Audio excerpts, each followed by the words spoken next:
O dilema da obesidade infantil. Eu não tenho dúvidas que os altos índices de obesidade na infância é uma das maiores tragédias que nós temos nos tempos atuais. A obesidade infantil, ela é um problema de saúde pública, ela precisa ser encarada como tal. Há muito tempo a gente vem observando essa transição nutricional da população.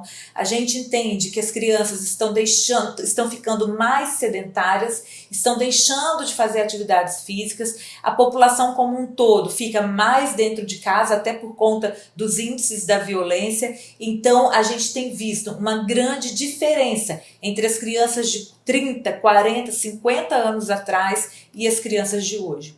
Só que quando eu tenho instalado um processo da obesidade, eu tenho um tecido inflamatório, eu tenho uma cascata hormonal alterada e tudo isso vai deixar marcas no corpo dessa criança com consequências para o resto da vida.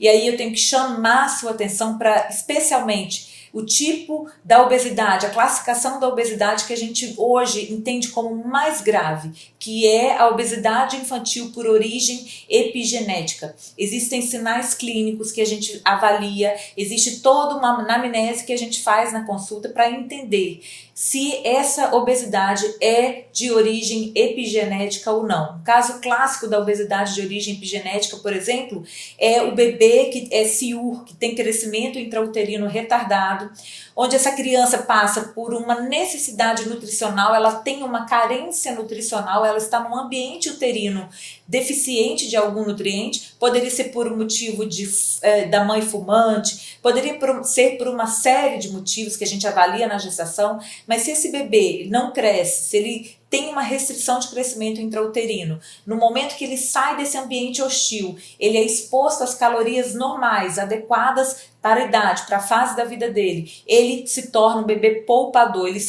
foi moldado um bebê poupador e é um bebê que na oferta adequada de caloria tende a engordar muito mais do que aquele que não foi CIUR, que não teve uma restrição intrauterina. Esse é um exemplo da obesidade de origem epigenética, mas a gente tem muitas outras maneiras de avaliar esse conceito. A questão é que a obesidade de origem epigenética geralmente ela é mais grave, ela é mais complexa e ela cursa com a síndrome metabólica. Então a gente precisa estudar sobre obesidade infantil, a gente precisa amar essas crianças, a gente precisa ter estratégias de intervenções nutricionais eficazes num contexto familiar, para cuidar não apenas da criança obesa, mas da família da criança obesa. A gente precisa prevenir, mas quando a obesidade estiver instalada, a gente precisa atender de uma forma eficaz, de uma forma direta, de uma forma simples, mas que gere resultados. Nós precisamos cuidar dessas crianças, porque, como eu falei no início desse vídeo, a partir do momento que a obesidade está instalada no corpo de qualquer pessoa, ela já está deixando marcas. Porém, quando isso acontece na infância, essas marcas tendem a ser mais graves e as consequências muito piores, muito mais avassaladoras. Se a gente entende, se a gente quer que essa geração viva mais, viva bem, tenha muitos anos de vida, tenha longevidade saudável, a gente precisa investir na saúde dessa criança. E, infelizmente, muitos profissionais da saúde, muitas famílias e muitas vezes os próprios profissionais, como eu citei agora, ficam cegos, achando que essa criança, ele tá gordinho, e às vezes não avalia a criança profundamente ou adequadamente e não observa que está sim instalado o processo de obesidade. É como se fosse aquela história de antigamente assim, depois que crescer, ele vai ter o estirão, vai melhorar e se resolve? Não, muitas vezes não. E mesmo que daqui a alguns anos essa criança melhore sim, que ela perca peso, que ela se adeque estruturalmente, nós já tivemos ali um período de prejuízo metabólico que com certeza pode deixar sequelas.